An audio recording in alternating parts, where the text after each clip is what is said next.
Les animaux ont-ils encore un avenir dans les cirques? La ministre de la Transition énergétique, Barbara Pompili, va annoncer des mesures aujourd'hui. Oui, les associations de défense des animaux le réclament depuis des années. Peut-être la fin des spectacles avec des fauves, certainement aussi la fin des élevages de visons, ces petits animaux élevés pour leur fourrure. Un coup dur pour les éleveurs. Paul Barcelone.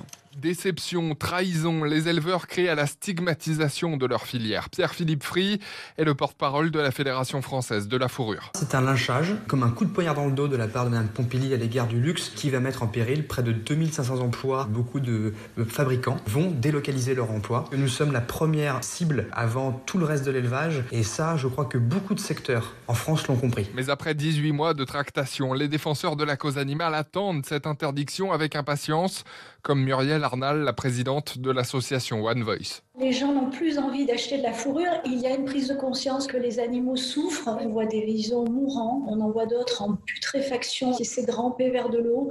On voit des animaux dans des toutes petites cages grillagées. Ces élevages sont extrêmement polluants, pas du tout entretenus. Autre élément alarmant, selon Muriel Arnal, la propagation du coronavirus dans les élevages de visons. 160 d'entre eux ont par exemple été fermés aux Pays-Bas depuis avril, après des cas de transmission entre l'animal et l'homme.